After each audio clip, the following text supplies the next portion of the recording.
அன்பர்க்கடியனேனுடைய பனையாவியோடு ஆக்கை குறை குறை கனியற் புகுந்து நின்றுரைக்கிப் பொய்யிருள் கடிந்த மெச்சுடரே திரைபொறா மண்ணும் அமுதத்தின் கடலே திருப்பெரும் துறைகுறை சிவனே உரை புணர் பிறந்து நின்றுணர்வதோர் உணர்வே யான் உன்னை குறைக்குமாறு உணர்த்தே கல்லாள் நிழல் மலை பில்லார் அருளிய கொல்லார் கிணிமலர் நல்லார் துணைவரே கைலாய பரம்பரையின் சிவஞான போதனில் காட்டும் வெண்ணை பைவாய்மை மெய்கண்டான் சந்தரிக்குவோர் ஞான பாடுவாயி குயிலாரும் பொழில் திருவாவடுதுறைவாள் குரு நமச்சிவாய தேவன் செய்தாரி மரபுடையோன் திருமரபு நீடோவி தலைகமாவு.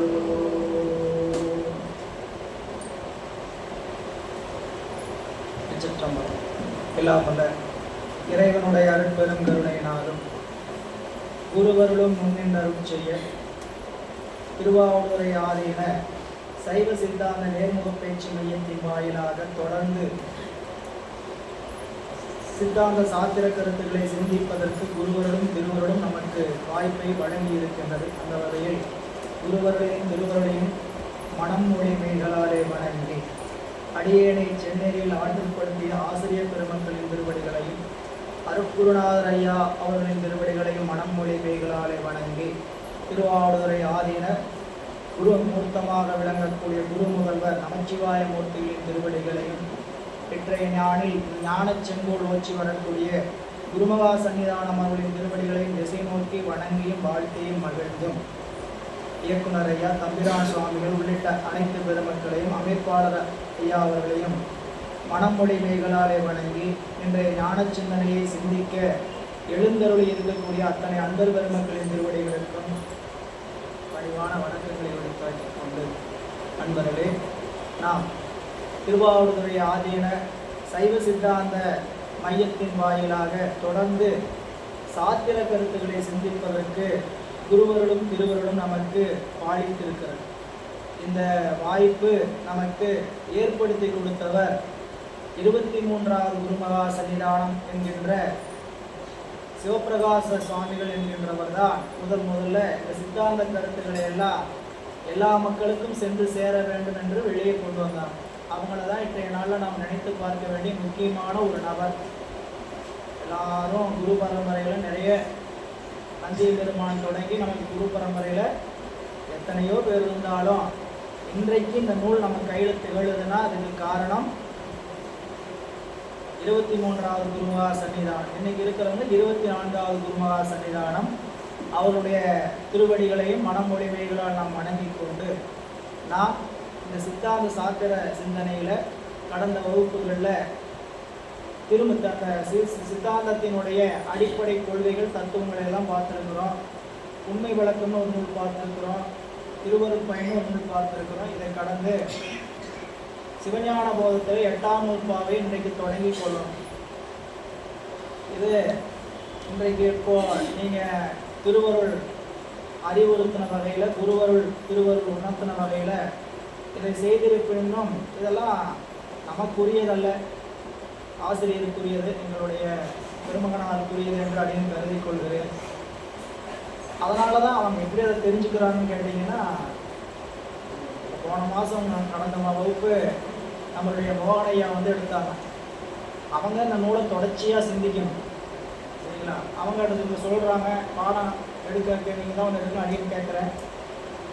சரி, அவங்களுக்கு அப்படின்னு சொல்லிட்டு அவங்க சரிப்பா வந்துடுறேன்னாங்க. அப்புறம் இவங்களை தொடர்பு சொல்லும்போது எத்தனாவது நூற்பா சிவஞான போகத்தில் அப்படிங்கும்போது அவங்க 8ஆம் நூற்பான்னு சொல்லி சொன்னாங்க. 8ஆம் நூற்பான்னா அது உங்களுக்கு ஆசிரியர் தான் வரணும், அது அடியே எடுக்கக்கூடாது அப்படின்ட்டு அவங்க சொல்ல, சரிங்களா? அது ஒரு மரபு கருதி அப்படி சொல்லக்கூடாது. அதனால் அவங்க சிவபிரகாசம் பாடல் நமக்கு சிந்தித்தார்கள். நம்மளுடைய விக்ரமசிங்கபுரம் பேராசிரியர் சிவத்திரு சண்முகம் ஐயா அவர்கள் இங்கே பாடம் எடுக்கக்கூடியவரும் விக்ரமசிங்கபுரம் தான்.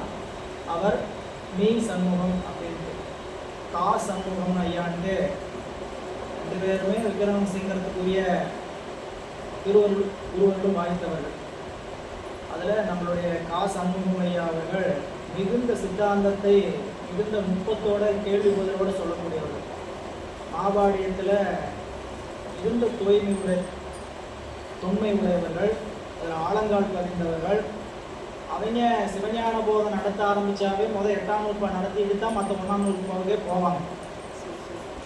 சிவஞான போதம் சொல்லும்போது முதல்ல 8ஆம் நூற்பா பாடியம் எடுத்தாலும் மாபாடியம் எடுத்தாலும் அதுதான் 8ஆம் நூற்பாவை நடத்திட்டு தான் மீண்டும் மடத்தலை உலகில் மாயிரம் துணிய பழம்புகள் ஞாயிறு அப்படின்னு சொல்லி அங்கே வருவாங்க, சிறப்பாயத்துக்கே வருவாங்க.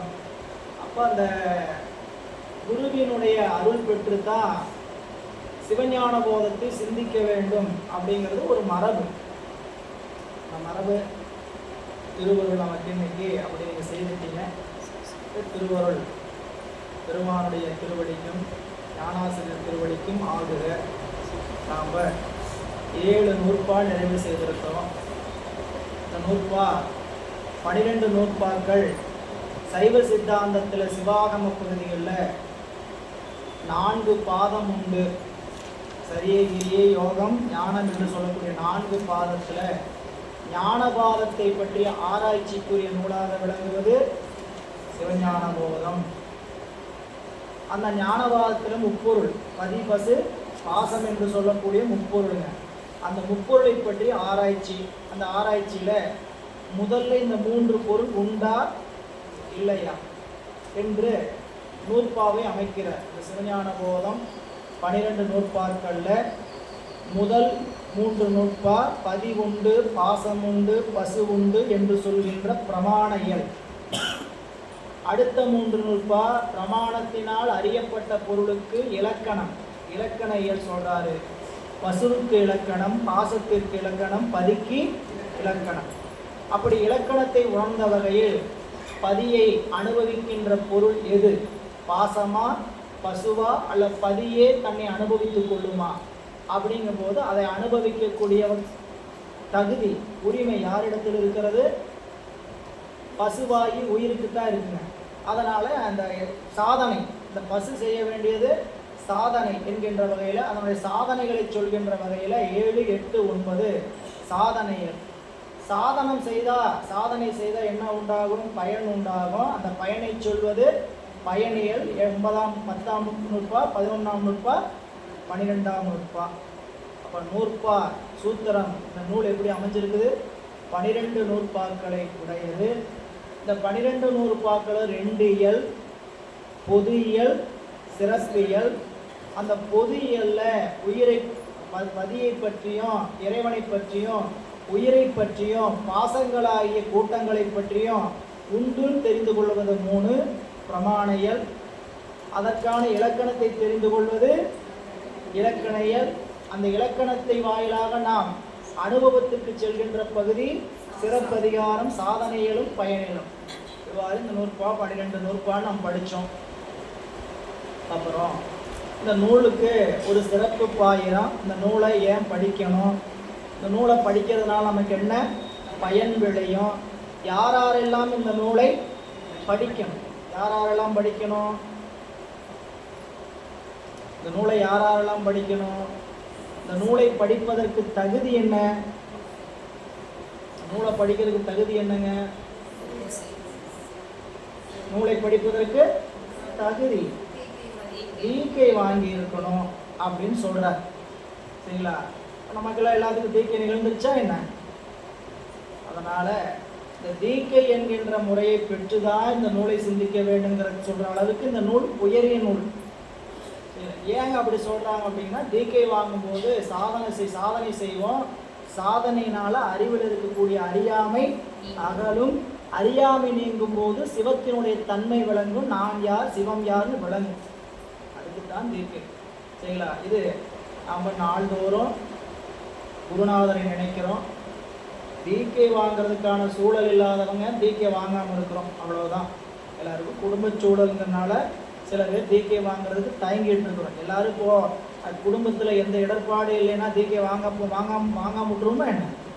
இதோ வாங்கிறேன்னு வாங்கிடுவோம். ஏதோ ஒரு தடை வீட்டில் பிள்ளைங்க பசங்க சொல்கிறதெல்லாம் கேட்டுக்கிட்டு வீட்டுக்காரி சொல்கிறத கேட்டுக்கிட்டு ஏதாவது ஒன்று கேட்டுட்டு என்ன பண்ணுவோம், வீட்டுக்காரங்க என்ன நினச்சிக்குவாங்க, தீக்க வாங்கிட்டு அது சாமியார போயிடுவாராட்டு. சரிங்களா? ஒரு மாணவர் கல்லூரியில் எம்எஸ்சி படிக்கிறார். சரிங்களா? அவர் கிட்ட வகுப்புகளாக வர்றதில்லை. அவர் ரொம்ப தொலைவில் வகுப்புக்குரியவருக்கு உறவினர். உற்றாக மாலை அணிந்து சிவத்தின் மீது மிகுந்த பக்தியாக இருக்கிறார். வீட்டில் தினந்தோறும் சண்டையான். மாணவனுக்கு ஒரு 22 வயசு தான் இருக்கும். அவ்வளவு அன்பு. சரிங்களா? அவருக்கு வீட்டில் தினந்தோறும் இந்த கல்ட்டு உத்தராட்சத்தை கல்ட்டுன்னு சொல்லி போராட்டம். தவமும் தவமுடையார்க்கே, தவமும் தவமுடையார்க்கே. சண்டீச நாயனார் வரலாறு அதுதான் சொல்லுது. சண்டீசருக்கு வயது 7. 7 வயதில் சண்டீச நாயனார் சிவத்திற்கு பூசை செய்கிறார். அவர் சிவத்திற்கு பூசை செய்கிற மரபுல வந்தவர். அந்தனர் குலத்தில் தோன்றியவர், வேற குலத்துல தோன்றி வரல, அந்தனர் குலத்துல தோன்றியவர். அவங்க அப்பா யாரு? அந்தனர். அவருக்கும் பூசைனா என்ன சிறப்புன்னு தெரியும். சிவத்தை வழிபாடுறது தான் முடிந்த முடிவுன்னு ஆகமத்தில் சொல்லப்பட்டிருக்குதுன்னு தெரியும். ஆனாலும் அவருடைய வினை என்ன செய்யுதுங்க, பூசை செய்வதற்கு தடை செய்கிறார். பூசை செய்யக்கூடாதுன்னு தடுத்து நிற்கிறார். அப்போ தவமுடைய குடும்பத்தில் பிறந்தாலும், தவமுடைய குடும்பத்திலேயே பிறந்தாலும் பூசை செய்வதற்கு தவம் வேண்டுங்க. அந்த தவத்தை கொடுப்பவர் குருநாதரே. நமக்கு முன்னாடி வரக்கூடியவர் நம்மை போல ஒருவருங்கிறத கருதக்கூடாது என்பதுதான் சைவம் நமக்கு கொடுத்திருக்கிற இடம். நம்மளை போல ஒருவர் அவர் அல்ல. நம்மளை போல உருவம் தான் இருக்கும், நம்மளை போல பேசிக்கிட்டு தான் இருப்பாங்க, சாப்பிடுவாங்க, நம்மளோட கலந்து இருப்பார்கள். ஆனாலும் அவர்கள் எப்படிப்பட்டவர்கள்? சிவமே அப்படின்னு சொல்லுகின்ற சமயம் சைவம். குருவே சிவமென கூறினன் நந்தி. அப்போ அந்த 8ஆம் நூற்பாவுக்குரிய சிறப்பு என்ன அப்படின்னா, முதல் நூற்பா இந்த உலகம் உண்டு அப்படின்னு நமக்கு உறுதிப்படுத்துறார். எப்படி உறுதிப்படுத்துறார்? இந்த உலகம் காணப்படுகிறது, ஒரு சடப்பொருள் காணப்பட்டு இயங்குகிறது என்றால் தானாக இயங்காது, அதுக்கு ஒரு செயற்படு பொருள் வேண்டும். வினை நடக்குதுனாவே அதுக்கு கண்டிப்பா வினைக்குரிய கர்த்தா வேணும். புரியுங்களா? அப்போ அந்த கர்த்தா யாருங்கிறத சொல்லி, அந்த கர்த்தா முழுமுதற் கடவுளாகிய எந்த கடவுள் ஒடுக்கத்தை செய்கிறாரோ அந்த கடவுளே உலகத்திற்கு முதல். முடிந்த முடிவு ஒரே விஷயம், சிவபெருமான் தான் முழுமுதற் கடவுள், அவர்தான் எல்லாமே அப்படின்னு சொல்வதற்கான காரணம் என்ன அப்படிங்கிறது தான் முதல் நூற்பா. அவர்தான் முடிந்த முடிவாக இருக்கக்கூடிய இந்த உலகத்தை என்ன பண்றாருங்க, ஒடுக்கம் செய்கிறார். படைத்தல ஒரு கடவுள் செய்யலாம், சிவபெருமானுடைய ஆணையினால் படைத்தல ஒரு கடவுள் செய்யலாம், காத்தல ஒரு கடவுள் செய்யலாம். ஆனால் முற்றழிப்பு என்று சொல்லக்கூடிய சர்வ சங்காரம், ஒரு குடை சங்காரம் செய்யறவங்களும் உண்டு. சங்காரம் எப்படி? ஒவ்வொரு 224 கோணத்திற்கும் தனித்தனி சங்கார கடவுள் உண்டு. அவங்களுக்கு பேர் என்னதுங்க?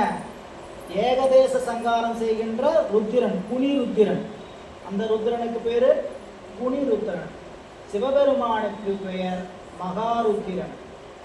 அவன் எல்லா உலகத்தையும் ஒடுக்கி தான் ஒருவன் மட்டுமே நிற்பான். அதனால் அவன் முழுமுதற் கடவுளாக முதல் நூற்பாவில் நிறுவினார், மெய்கண்டார். 2ஆம் நூற்பால முதல் நூற்பால சொன்ன மாதிரி இந்த கடவுள் எல்லாவற்றையும் ஒடுக்கி இந்த தொழிலை செய்கிறாரே, அப்படி செய்வது யாருக்காக, எதற்காக, எதனை கொண்டு? இறைவன் ஐந்தொழில் ஆற்றுகிறார் என்று சொன்னால் யாருக்காக, எதற்காக, எதனை கொண்டு? ஏங்க இவ்வளவு கஷ்டப்படுறீங்க? ஏங்க ஓடி ஓடி உழைச்சிக்கிட்டு இருக்கிறீங்க? என்ன காரணம்? பாட வேண்டியதான். யாருக்காக, இது யாருக்காக அப்படின்னு என்ன சொல்லுவோம்? ஒரு காரணம் வச்சிருப்பான். பையன் அமெரிக்காவில் படிச்சுட்டு இருக்கிறான், லண்டனில் படிச்சுட்டு இருக்கிறான், எம்எஸ் படிக்கிறான், எம்பிபிஎஸ் படிக்கிறான், ஏதோ ஒரு படிப்பு படிக்கிறான். அனுப்பணுங்களே, வருஷமானா லட்சக்கணக்கில் அனுப்பணுமே, ஓடித்தான் ஆகணும் அப்படின்னு ஓடுறேன்னு சொல்லுவோம். யாருக்காக, எதற்காக? கடமை. எதனை கொண்டு? உழைப்பை கொண்டு. இது உலகத்தில். இறைவன் யாருக்காக அப்படின்னா உயிர்களுக்காக. ஏன்னா இப்போ பேசப்படுற பொருள் எத்தனை பொருளுங்க? 3 பொருள் தானே. வேற பற்றி பேச்செல்லாம் நம்மளுக்கு வேண்டாமல்ல. பதி பசு பாசம் என பகர் மூன்றில் பதியினை போல் பசு பாசம் அனாதி, பதியினை சென்று அணுகா பசுபாசம், பதி அணுகில் பசுபாசம் நிலார். இப்போ பதி அனுபவத்துக்குரிய பொருள் அல்ல, பாசம் ஒருபோதும் அனுபவிக்காது, பசுதான் அனுபவத்துக்குரிய பொருள். அதனால இறைவன் இந்த உலகத்தை ஆக்குவதும் காப்பதும் அழிப்பதும் மறைப்பதும் ஒடுக்குவதும் யாருக்காக? உயிர்களுக்காக. சரி, அப்ப இந்த உயிருக்கும் இறைவனுக்கு என்னங்க சம்பந்தம்? உயிர்களுக்கும் இறைவனுக்கும் என்ன சம்பந்தம் அப்படின்னா, அந்த உயிருக்கும் இறைவனுக்கும் இருக்கக்கூடிய சம்பந்தம் அத்துவித சம்பந்தம். அவன் கருணையால் செய்கிறான். ஏன்? உயிரும் அறிவுடைய பொருள், இறைவனும் அறிவுடைய பொருள். அறிவுடைய பொருளுக்கு இலக்கணம் என்ன? அறிவுடைய பொருளுக்கு இலக்கணம் என்ன? ஆனந்தம். ஒவ்வொரு பொருளுக்கும் ஒரு இலக்கணம் இருக்கு. அறிவுடைய பொருளுக்கு இயல்பு என்ன? ஆனந்தம். சரிங்களா? நாம இன்பத்தை அடையலாம், துன்பத்தை அடையலாம், இதெல்லாம் என்னதுங்க? நிரந்தரம் அல்ல. நமக்கு இயற்கை என்ன? அறிவுடைய பொருளுக்கு இயற்கை ஆனந்தம்.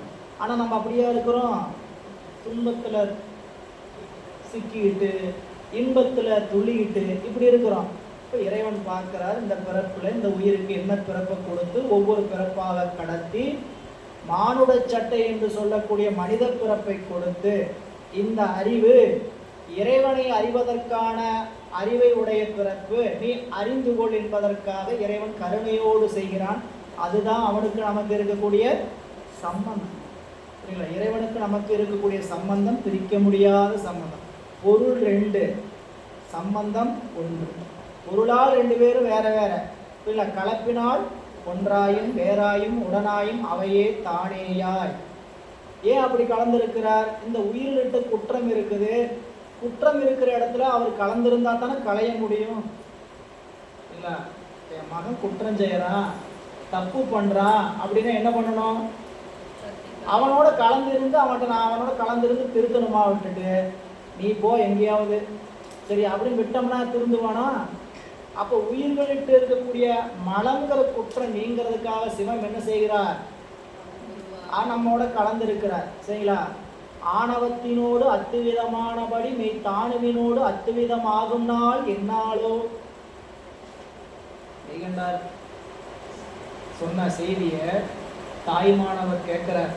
நான் அறியாமையில ஆணவத்தில் இருந்தேன், ஆணவத்தில் இருந்தனே தெரியாது. அதுபோல உங்களோடு கலந்து இருக்கக்கூடிய நாள் என்னைக்கு? இப்போ நம்ம இன்னைக்கு சொல்ற மாதிரி சொல்லணும்னா, இன்னைக்கு காலத்துக்கு சொல்ற மாதிரி தாய்மானவர் இன்னைக்கு காலத்தில் பாட்டு எழுதியிருப்பார். அலைபேசியோடு அத்துவிதமானபடி, அலைபேசியோடு அத்துவிதமானபடி மெய் தானுவினோடு அத்துவிதம் ஆகும் நாள் தெரியவே முடியாது. டச்சிலேயே இருக்கும், டச்சிலேயே இருக்கும். அவ்வளவு தொடர்பு நம்மளுக்கும் அந்த சடப்பொருள். அப்படிப்பட்ட சடப்பொருள் தான் இந்த சடப்பொருளும். அதை எப்படி பிரிய முடியாமல் இருக்கிறோமோ அப்படிதான் இந்த உடம்பாகிய சடப்பொருளும் நம்மளால் என்ன பண்ண முடியல, விட்டு நீங்கவே முடியல. இதை வேறு பொருளாகவே பார்க்க முடியல. சரிங்களா? அப்போ இந்த அறியாமையை நீக்கிறதுக்கு இறைவன் என்ன செய்கிறார்? நம்ம அறிவுக்குள்ள கலந்திருந்து ஒவ்வொரு பிறப்பா செலுத்தி மனித பிறப்புல நின்று நமக்கான வினையை கழிக்கிறார். இருவினையில் சரிங்களா? தன் சக்தி வாயிலாக வினையை நீக்கிறார். அதுக்கு என்ன பண்றார்? பல பிறப்புகளை கொடுக்கிறார். போக்குவரவு புரிய. அப்படி நிற்கக்கூடிய சிவத்துக்கு சக்திக்கு என்ன சம்பந்தம்? ஆணையின் நீக்கமின்றி நிற்கும் அண்டியது 2ஆம் நுட்பம். அவையே தானேயாய் இருவினையின் போக்குவரவு புரிய ஆணையின் நீக்கமின்றி நிற்கும். இப்படி இருக்கக்கூடிய பாசக்கூட்டங்களை எல்லாம் நமக்கு செலுத்தி உயிரினுடைய அறிவை செம்மடைப்படுத்துகிறாரா? அந்த உயிர் எது, உயிர் இருக்குதா இல்லையா, அந்த உயிர் எது என்பதில் 3ஆம் நூற்பாவில் இது உயிரல்ல, இது உயிரல்ல, இது உயிரல்ல அப்படின்ட்டு தடை விடைகளை எல்லாம் ஏற்படுத்தி பிரமாண இயலை முடிச்சாரு. அடுத்து இலக்கண இயல்ல பிரமாண இயல்ல முடிஞ்ச பசுவுக்கு இலக்கணம் சொல்றார். சரிங்களா? வரிசை முறைப்படி பதி பசு பாசத்துக்கு தான் சொல்லணும்னாலும் 3ஆவது நூற்பாவும் 4ஆவது நூற்பாவும் ஒரு சம்பந்தம் உடையது. சரிங்களா? அதுக்கு என்னதுங்க, கூட்டுவிக்கோள் பொருள். இது எப்படிங்க, வில்லில் நான் கூட்டி இருக்கிற மாதிரி மெய்கண்டார் செஞ்சதே அப்படி செஞ்சுட்டார். 3ஆவது நூற்பாவில் என்ன சொன்னார், ஆன்ம பிரகாசம். 4ஆவது நூற்பாவும் ஆன்மாவை பற்றி சொல்லுறதுனால இதுவும் அதுவும் சொல்லிட்டார். அப்போ 4ஆவது நூற்பா என்ன சொல்லுது, ஆன்மாவினுடைய இயல்பு இலக்கணம் சொல்றார். ஆன்மாவினுடைய இயல்பு என்ன, எல்லா பொருளுக்கும் பொது இயல்புன்னு ஒன்று உண்டு, சிறப்பு. பொது இயல்பாவது என்னங்க, பொது இயல்பாவது பிற பொருளினுடைய கலப்பினால் உருவாவதற்கு பெயர் பொது இயல்பு. நாம் ஒரு பொருளோட சேர்ந்து நம்ம தன்மை மாறிச்சுன்னா நம்மளுக்கு என்ன இயல்புங்க, அது பொது இயல்பு. அடியன் இருக்கிறோம்னா அடியன் தனிப்பட்ட முறையில் ஒரு பண்புடையவனாக இருந்துன்னு வச்சுக்கங்க. ஆசிரியர் இடத்துல மாணவங்கிற பண்பு மாறுது ஆசிரியரோட கலந்தனால. சரிங்களா? என் மனைவியோடு இருக்கும்போது கணவன்கிற பண்புக்கு மாறுறோம், மகனோட கலக்கும்போது தந்தைங்கிற பண்பு. இப்படி ஒவ்வொரு பொருளோட கலப்பதனால மாறுகின்ற பண்பு பொது இயல்பு. எனக்குன்னு ஒரு தனி குணம் இருக்கும், அந்த இயல்பு சிறப்பு. சரிங்களா? தண்ணீர் வெந்நீர் பார்த்தோம். அப்ப ஆன்மாவினுடைய பொது இயல்பு சொல்கின்ற பகுதி 4ஆம் நூற்பா. அப்படின்னு என்ன அர்த்தங்க, ஆன்மா வேறு பொருளோட கலந்ததுனால அதனுடைய இயல்பாக விளங்குவது. எந்த வேறு பொருளோட கலந்துருக்குது, இந்த கருவி கூட்டங்களோடு கலந்துருக்குது. ஏன் கலந்துச்சு, ஆன்மா அறியாமையில் கிடந்ததுனால இறைவன் என்ன செய்தாருங்க, இந்த கருவிகரணங்களை எல்லாம் கூட்டினார். எது போல, ஒரு அரசன் அறிவு குறைவினால் அமைச்சரை துணை கொள்வது போல உயிருக்கு ஆன்மாவுக்கு இறைவன் என்ன செய்தார், கருவிகரணங்களை கூட்டினார். அப்படி கூட்டினதுனால என்னாச்சு, இந்த ஆன்மாவுக்கு 5 அவத்தை ஏற்பட்டது. இந்த 5 அவத்தை ஆன்மாவினுடைய இலக்கணம். அந்த கரணம் அவற்றின் ஒன்றென்று அவை சந்தித்தது ஆன்மா தகசமலத்து உணராது அமைச்சு அரை செய்ப்ப நின்று அறிஞ்சு.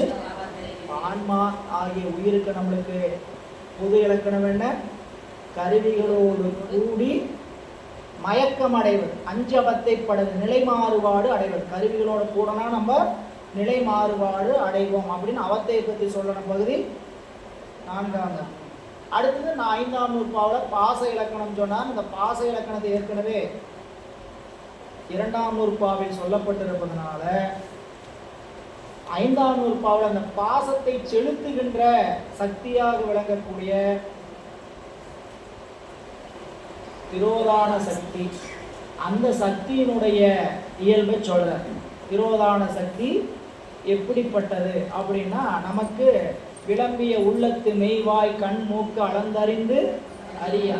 நம்மளை செலுத்துகின்ற கருவிகள், இந்த கருவிகள் தம்மை செலுத்துகின்ற உயிரை அறியாது.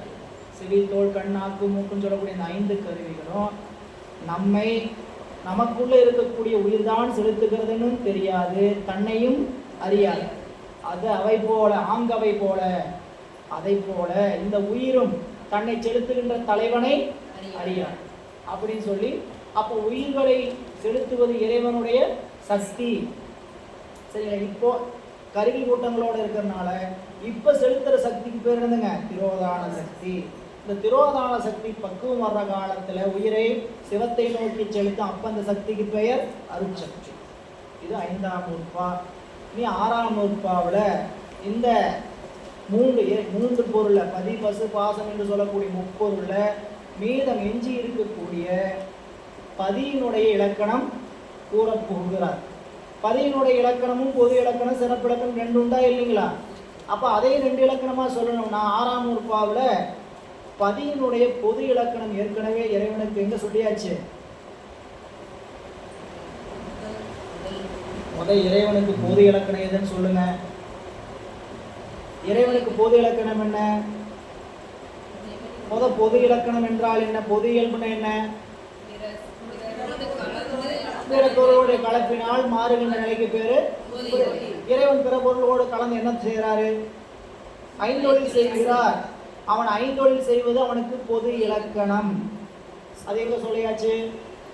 முதல் நூற்பாவில் சொல்லியாச்சு, இரண்டாம் நூற்பாவில் சொல்லியாச்சு, ஐந்தாம் நூற்பாவில் சொல்லியாச்சு. இத்தனை நூற்பாவில் இறைவனுடைய பொது இலக்கணம் சொல்லப்பட்டிருக்கு. முதல் நூற்பாவில் எங்க சொல்றார்? அவன், அவள், அது எனும் அவை மூவினைமையின். மூவினைமைனா என்னதுங்க? படைத்தல், காத்தல், அழித்தல். மூவினைப்படும் என்னங்க? தோன்றும், நிற்கும், அழியும். அப்ப அந்த தோன்றும், நிற்கும், அழியுங்கிறது செய்யறவர் யார்? ஒடுங்கி. சிவபெருமான் யாருங்க? ஒடுக்கத்தை செய்கின்றவன், அவன் ஒடுங்கி. அதனால அங்கேயும் சொன்னார் இரண்டாம் நூற்பால அவையே தானேயாய் சொன்னாரா? படைத்த அந்த ஐந்தொழிலை செய்யறார் செலுத்தி. அப்போ உயிருக்கு ஐந்தொழில் செய்வது, உயிருக்கும் உலகத்தையும் ஐந்தொழிலுக்கு உட்படுத்துவது இறைவனுடைய பொது இலக்கணம். உயிர் இறைவனுக்கு இப்ப சிறப்பு இலக்கணம் சொல்லணும். அதுதான் ஆறாம் நூற்பா. அது என்ன சிறப்பு இலக்கணம்? ஆறாம் நூற்பால சொல்றார், இறைவன் எல்லா பொருள்களையும் உணர்வான்னு சொன்னா, இறைவனை எல்லா கருவிகளால் உணர முடியும்னு சொன்னா அவன் என்ன ஆயிடுவான்? கருவிகளால் இறைவனை உணர முடியும் சொன்னால் அவன் என்ன பொருளாகி விடுவான்? அசத்து. அசத்துனா நிலையில்லாத போயிடாது. நாம கருவிகளால எதையெல்லாம் உணர்றோமோ அந்த பொருளெல்லாம் நிலையில்லாத. எளிமையா தெரிஞ்சுக்கங்க, ரொம்ப டீப்பா ஆழமா போட்டு சிந்திக்காதீங்க. எதெல்லாம் நமக்கு கொடுக்கப்பட்ட கருவிகளால் அறியணுமோ அந்த பொருளெல்லாம் நிலையிருக்காது.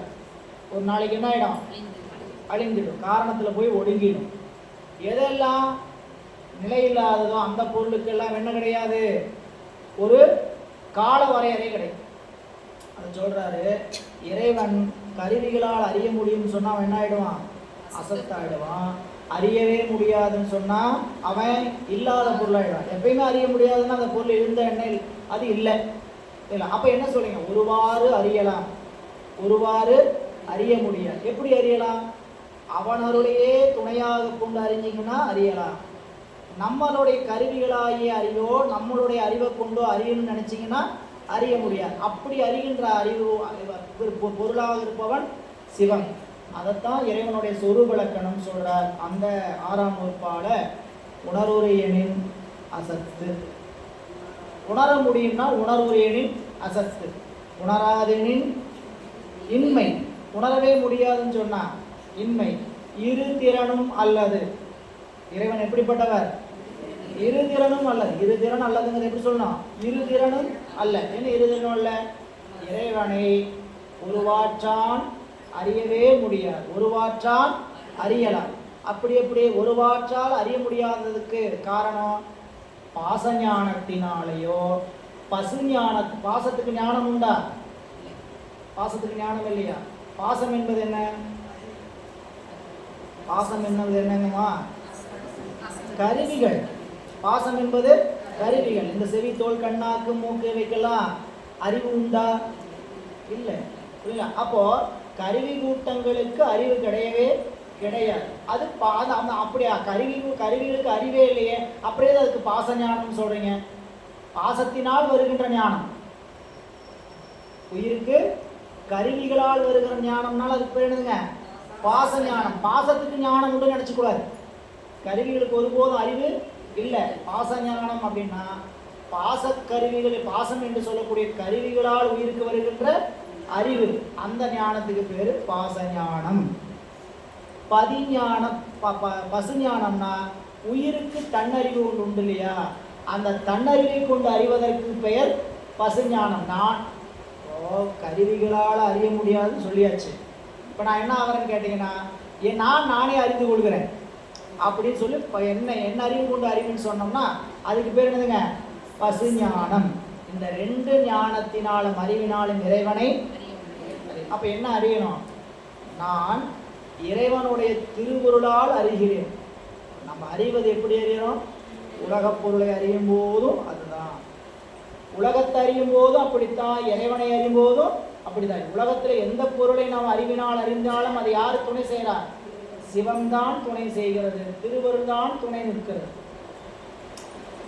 உலகத்தை அறிவதற்கே திருவருள் தான் துணை நிற்குதுன்னா சிவத்தை அறிவதற்கு அவன் தான் துணை நிற்கணுமா வேண்டாமா? எளிமையான உதாரணங்க, சூரியன். சூரியன் தான் எல்லா உலக பொருளையும் காட்டுதா இல்லையா? சூரியன் தான் எல்லா உலக பொருளையும் காட்டுது. சூரியனை காட்டுவதற்கு சூரியன் தான் உதவி செய்யணும். சூரியன் சிவம், சூரியனிலிருந்து வருகின்ற கதிர் அதனுடைய சக்தி.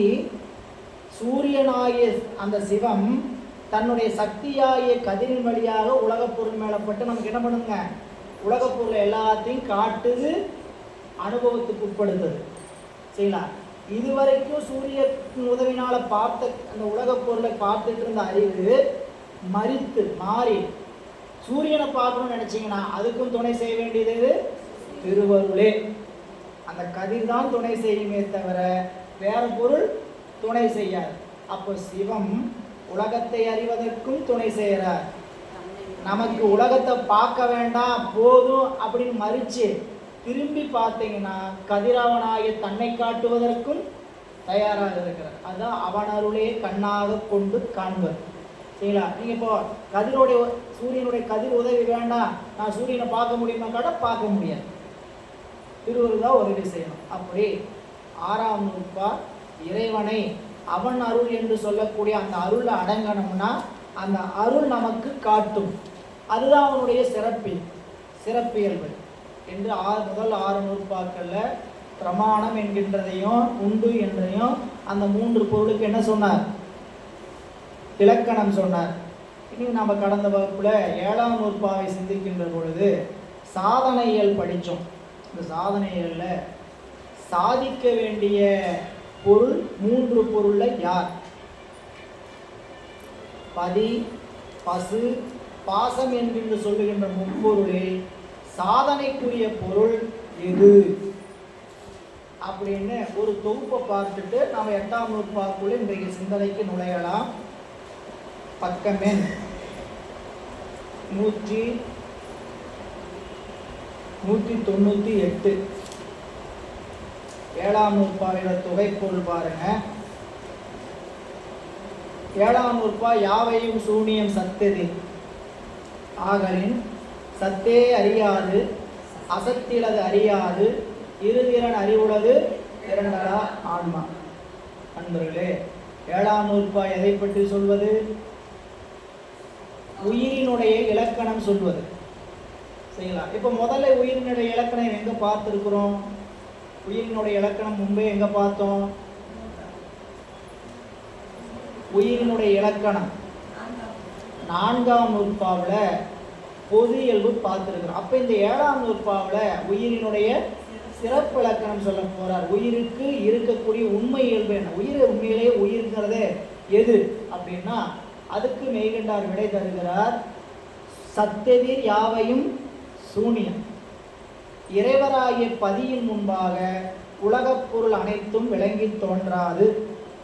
சத்தெதிர் யாவையும் சூனியம் ஆகலின் ஆதலால் சத்தே அறியார். பதியாகிய சிவம் ஒரு பொருளையும் அறிந்து அனுபவிக்க வேண்டிய அவசியம் இல்லை. சரி, இன்னொன்று பாசம் இருக்கிறதுல 3ல யார் அனுபவத்துக்கு எது அனுபவத்துக்குரிய பொருள்னா சத்தே அறியார். பதியாகிய சிவம் எந்த பொருளையும் அறிந்து அனுபவிக்க வேண்டிய அவசியம் இல்லை. சத்தே அறியார். அசத்து அறிவு இழது அறியார். அசத்துக்கு என்ன? பாச கூட்டத்துக்கு அறிவு இல்லை, அதனால் உலகப் பொருள்களை அனுபவிக்கின்றதோ சிவத்தை அனுபவிக்கின்ற அறிவு அந்த இடத்துல இல்லை. அப்ப அனுபவிப்பது யாரு? சத்தே அறியாது, அசத்து அறிவிலது அறியாது. அப்ப அறிய வேண்டியது ஆன்மா, உயிர். அந்த உயிர் எப்படிப்பட்டது? இருதிறன் அறிவுள்ளது இரண்டலா ஆன்மா. இந்த ஒரு வரியை வச்சுக்கிட்டீங்கன்னா நாம யார்? உங்களை கேட்குறாங்க. சரிங்களா?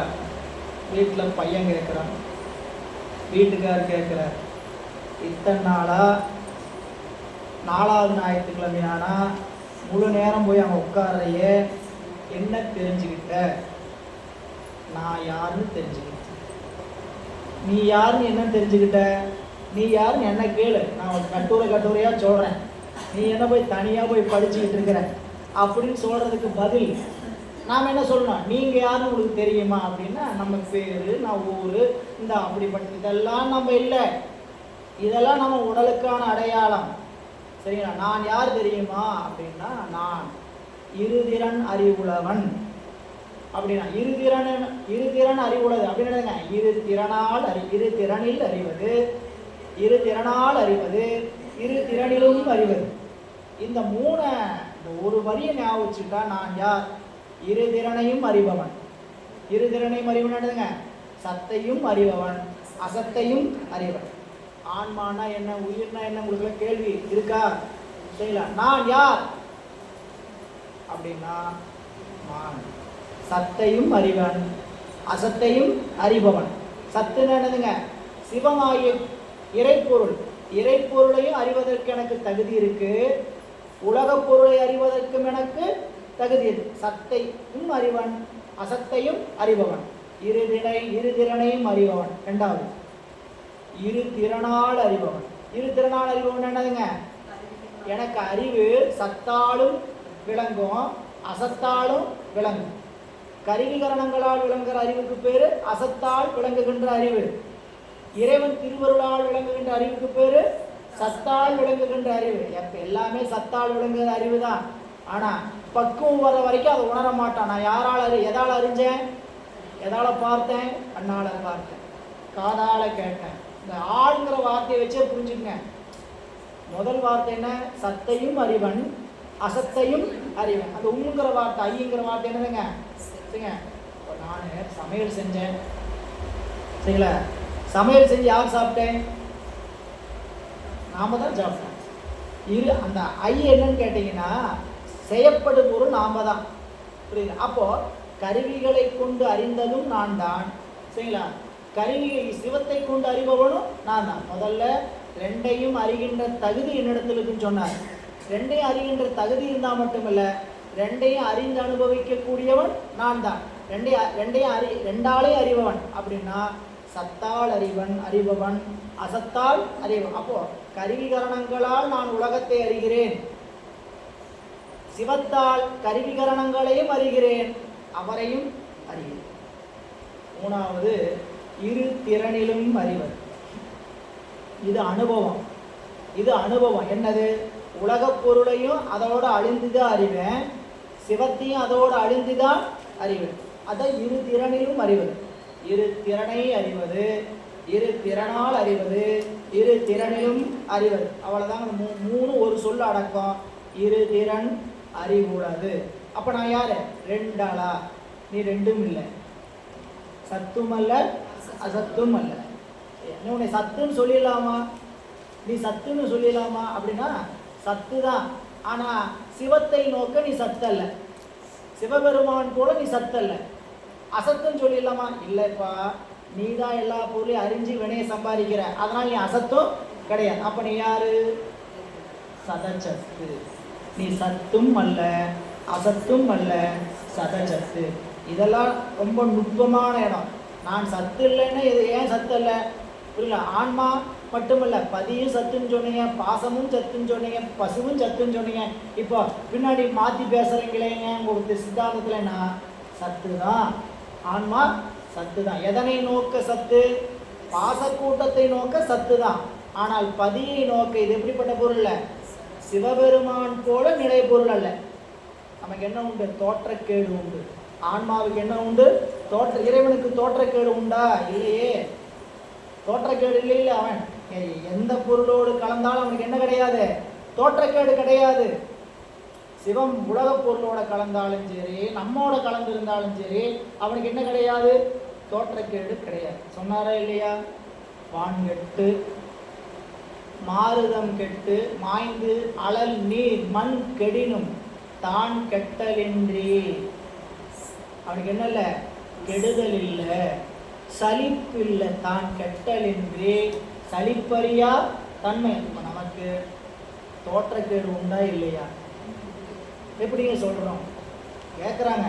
நமக்கு தோற்றம் இல்லை அழிவு இல்லைன்னு சொல்ல முடியாது. நமக்கு தோற்றக்கேடு உண்டு. இந்த உடம்போடு கூடுது தோற்றம், இந்த உடம்பை விட்டு அழிவது கேடு, தோற்றக்கேடு உண்டு. ஏன் அப்படி வருது அப்படின்னு கேட்டீங்கன்னா, நம்மளுடைய சலிப்பு தான் அதுக்கு காரணம், விருப்பு வெறுப்பு தான் காரணம் இறைவனுக்கு அந்த விருப்பு வெறுப்பு இல்லை, அவனுடைய என்ன இல்லைங்க தோற்றக்கேடு கிடையாது. புரியுது? அதனால தான் கெட்டலேண்டி சலிப்பறியா தன்மையனுக்கு ஊன்கெட்டு உயிர்கெட்டு உணர்வும் கெட்டு தான் ஆண் கெட்ட வாவாடி.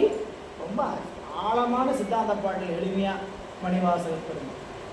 அப்போ 7ஆம் நூற்பா நமக்கு என்ன அறிவுறுத்தியது? 7ஆம் நூற்பாடு தொகைப்பொருள் 198வது பக்கம். இறைவன் தானே அறியும் இயற்கை உணர்வு உடையவன். அவன் முன்னர் செயற்கை சுட்டுணர்வு விளங்கி தோன்றார். எனவே அசத்தாகிய பிரபஞ்சத்தை அறியாததால் முதல்வனின் முற்றறிவுக்கு குறை ஆகார்.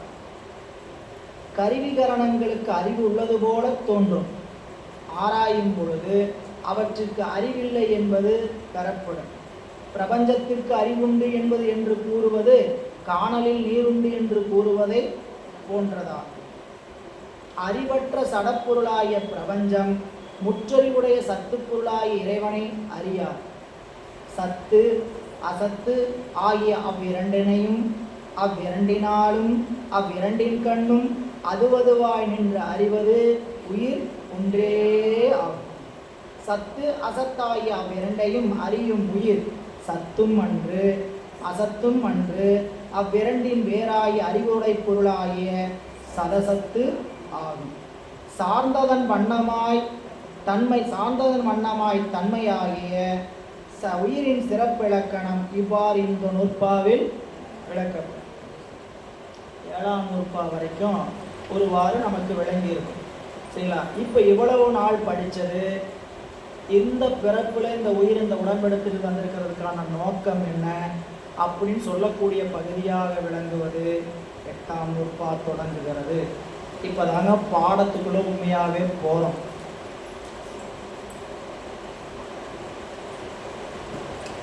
இவ்வளவு நாள் பார்த்த பாடமெல்லாம் இந்த கட்டடத்துக்கான அஸ்திவாரம். இப்போதான் நம்ம என்ன பண்ணுறோம்? கட்டடத்தை எழுப்புறோம். இவ்வளவு நாள் என்னங்க பண்ணிட்டு இருந்தோம் அப்படின்னு கேட்டிங்கன்னா, நம்மளுடைய அஸ்திவாரத்தை பலமாக அமைத்து கொண்டோம். இனிமேல் நம்ம கட்டடம் என்ன ஆகக்கூடாது? ஆட்டம் காணக்கூடாது. கடவுள் உண்டா, இருக்கிறாரா இல்லையா, நம்பலாமா நம்பக்கூடாதா, உயிர்னு ஒன்று உண்டா இல்லையா, அப்புறம் யாரு கடவுள். இனிமேல் நம்மளுக்கு என்ன வரக்கூடாது? அஸ்திவாரத்தில் ஆட்டமே வரக்கூடாது. கடவுள்னா சிவன் தாங்க. அதனால தான் சித்தாந்தத்தை படிக்க வைக்கிறாங்க. ஏங்க இப்போ கேட்குறாங்க, சித்தாந்தம் படித்தே ஆகணுமா? கேட்குற எல்லாருமே வகுப்புக்கு தொடர்ச்சியாக வரவும் மாட்டாங்க. தவம் இருந்தால் மட்டும் தயவு செஞ்சு இதான் நினச்சிக்காதீங்க. தவம் இருந்தால் மட்டும்தான் சிவஞான போதத்தை முழுமையாக கேட்கவே முடியும். சிவஞான போதத்தை முழுமையாக கேட்கறதுக்கு முதல் தவம். இப்போ நீங்கள் இவ்வளவு நீங்கள் யாரும் வரக்கூடாதுன்னு நினைக்கிறவங்க இல்லை. சரிங்களா? நாமளும் கட்டி இழுக்கிறோம், கூப்பிடுறாங்க, போகிறாங்க, எதையாவது ஒன்று பண்ணிகிட்டே இருக்கிறாங்க அமைப்பாளர். சரிங்களா? ஆனால் என்ன பண்ணாலும் எல்லாருனாலையும் வர முடியாது, எல்லாருனாலையும் இருக்க முடியறதில்லை. என்ன காரணம் கேட்டிங்கன்னா, முச்சைத்தவம். இந்த பிறப்பில் செய்த தவம் இல்லை, இது முன்னாடியே செய்து வச்சிருக்கணும். இப்போ யாருக்காவது இல்லைங்க எனக்கெல்லாம் இந்த பிடிக்கல, எந்த காரணம் சொன்னீங்கன்னாலும் சரி, அதுக்கு என்ன காரணம்? உச்சை தவத்தில் செய்து வச்சிருந்தா மட்டும்தான் என்ன பண்ண முடியும்? அமர முடியும், கேட்க முடியும். அதனால இதுவரைக்கும் நாம் பயணித்த பயணத்தை எல்லாம் அப்படியே மனதில் ஆழமாக பதிவிட்டு கொண்டு எந்த அளவுக்கு இந்த 8ஆம் நூற்பாவிலிருந்து நம்ம அறிவு வாங்கி கொள்ளணும்னு சொல்ல முடியாது. எல்லாருனாலையும் முழுமையாக இந்த 8ஆம் நூற்பாவிலிருந்து இந்த சாதனையை பெற முடியாது. இது சாதனை. என்னது சாதனை? 7ஆம் நூற்பாவில் சாதிக்க வேண்டிய அதிகாரி யார், அந்த அதிகாரம் யாருக்கு இருக்குதுன்னு நமக்கு அறிவுறுத்தி இருக்கிறார். 7ஆம் நூற்பாவில் இருக்கிற 3 பொருளில் சாதிப்பதற்கான அதிகாரமும் தகுதியும் உடையவர் யார்? யாருங்க? உயிர் தான். சாதிப்பதற்கான தகுதியும் அதிகாரம் உடையவர் ஆன்மா தான். இதை உணர்ந்தாச்சு. உணர்ந்தோடனே உதாரணத்துக்கு 100 பேர் வகுப்பில் இருக்கிறோன்னு வச்சுக்கணும். 7ஆம் நூற்பா வரை கேட்டோம். சரிங்களா? எனக்கு பதி என்றால் என்னவென்று ஓரளவு என் அறிவுக்குள்ள அறிந்து கொண்டேன். நல்லா கவனிங்க. பதி என்றால் என் அறிவில் ஓரளவு அறிந்து கொண்டேன். பசு என்றால் என் அறிவில் ஓரறிவில் அறிந்து கொண்டேன். ஆணவம் கண்மம் மாயை என்றால் ஓரளவு என் அறிவில் அறிந்து கொண்டேன். இந்த இடத்துல தான் எல்லாரும் இருப்போம். 100 பேர் வந்தவங்களுக்கு அதாங்க சைவ சித்தாந்தம் தாங்க. பதியை பற்றி சொல்லுது, பசுவை பற்றி சொல்லுது, பாசத்தை பற்றி சொல்லுது. அப்படிமோ பதினா அதை சிவபெருமான் தான், பசுனா உயிர் தான், பாசம்னா ஆணவம் தான், கண்மம் தான், மாயை தான். எல்லா அறிவில் என்ன பண்ணுவான்? பிரித்து சரிங்களா? இந்த அறிவு ஆராய்ச்சி அறிவு. ஆராய்ச்சினால அறிஞ்சிட்டீங்க சரிங்களா? ஆராய்ச்சி பண்ணி அறிவு வச்சுட்டாங்க நம்மளுக்கு. நாம் ஆராய்ச்சி பண்ணலை. ஆராய்ச்சி பண்ணதெல்லாம் புத்தகத்தில் வடிவாக கொடுத்து என்ன பண்ணிட்டாங்க? அறிவுறுத்திட்டாங்க. அறிஞ்சாச்சு சரிங்களா? இந்த அறிவு என்ன ஆகுன்னு கேட்டிங்கன்னா பயன்பாட்டுக்கு வராது. அங்கங்கே அப்படியே நின்று என்ன பண்ணுவோம்? தெரிஞ்சாச்சு இவ்வளோதானாட்டுன்றோம். எப்போ இது சாத்திய ஞானமாகும்? இப்போ நம்ம 8ஆம் நூற்பாலை படிக்க போகிறதே சாதனா ஞானம்தான். சாத்திய ஞானத்துக்குன்னு யாரும் போகலை. இது வரைக்கும் ஆராய்ச்சி அறிவுங்கிற அறிவில் நின்று அப்படி நின்றுட்டோம். இனி அடுத்தது நமக்கு என்ன நிகழப்போகுதுன்னு கேட்டிங்கன்னா சாதனா ஞானம். 8ஆம் நூற்பா ஏன் அவ்வளவு இன்றியமையாததுன்னு சொல்கிறாங்கன்னு கேட்டிங்கன்னா குருவருள் இல்லைன்னா திருவருளை நாடுகின்ற அறிவு நமக்கு தலைப்படும். 7ஆம் நூற்பாவில் சாதிப்பதற்கு எனக்கு அதிகாரம் இருக்குது, தகுதி இருக்குன்னு தெரிஞ்சாச்சு. இப்போ இந்த 100 மாணவர்களில் 100 மாணவருமே சாதிக்கிறதுக்கு உத்வேகத்தோடு இருப்பாங்களான்னு கேட்டால் இருக்க மாட்டாங்க. சரிங்களா? நமக்கு என்ன நிகழுது? ஒவ்வொரு படிநிலையாக பக்குவம் நிகழும் போது என்ன நிகழுதுன்னு கேட்டிங்கன்னா முதல்ல கற்றல், அப்புறம் கேட்டல், கேட்டதனை சிந்தித்தல், சிந்தித்ததனை தெளிதல், தெளிந்த வழி நிற்றல். இதுதான் படிநிலை. சரி, எந்த படியில் நிற்கிறீங்கன்னு அவங்க அறிவுக்கு அவங்க விட்டுறலாம். இப்போ யாரையாவது கூப்பிட்டு உங்களுக்கு எவ்வளோ தூரம் சொல்லி கொடுத்துட்ருக்குறேன், நான் வகுப்பில் எடுத்துகிட்டு இருக்கிறேன் ஐயா, நீங்கள் ஏங்கய்யா மறுபடியும் இப்படியே சொல்லிட்டு இருக்கிறீங்க, இப்படியே பண்ணிட்டு இருக்கிறீங்க கேட்கலாமா? எல்லாருக்கும் பாடம் ஒன்று தாங்க சரிங்களா? நான் யாருக்காவது தனியாக பாடம் எடுத்துகிட்டு இருக்கிறேன்னா என்ன? ஃபோனில் தனித்தனியாக கூப்பிட்டு இங்கே பாருங்கள், நீங்கள் ரொம்ப பக்குவமாக இருக்கிறீங்க, உங்களுக்கு தனி பாடம் அப்படின்னு எடுத்துகிட்டு இருக்கிறோமா என்ன? அவங்களை இன்னும் பக்குவப்படுத்திட்டு இருக்கிறோமா என்ன? நம்மளுடைய சாதனை தான் நம்மளை பக்குவப்படுத்தும். சாதனை இல்லாத வழி பக்குவமாகவே மாட்டோம். எல்லாருக்கும் பாடத்தில் கற்றல் கேட்டல் ஒன்றே தான். கற்றல் கேட்டல் ஒன்றே தான். எல்லாத்துக்கும் 7 நூற்பா சொல்லியாச்சு, திருவருட்பயன் சொல்லியாச்சு, உண்மை விளக்கம் சொல்லியாச்சு, தத்துவ ஞானத்தை உங்கள் கையில் கொடுத்தாச்சு. தத்துவ ஞானத்தை கையில் கொடுத்தாச்சா இல்லையா? தத்துவ ஞானம் என்றால் என்னங்க? நாம் யார் தத்துவ ஞானம் என்ன அப்படின்னு கேட்டாங்கன்னா நம்மளுக்கு உடனே பாட்டு நினைவுக்கு வர வேண்டியது உண்மை விளக்கத்தில் 2வது பாடல். உண்மை விளக்கம் 2வது பாடல் என்ன சொல்லுங்க? உண்மை விளக்கம் 2வது பாடல் என்ன சொல்லுது?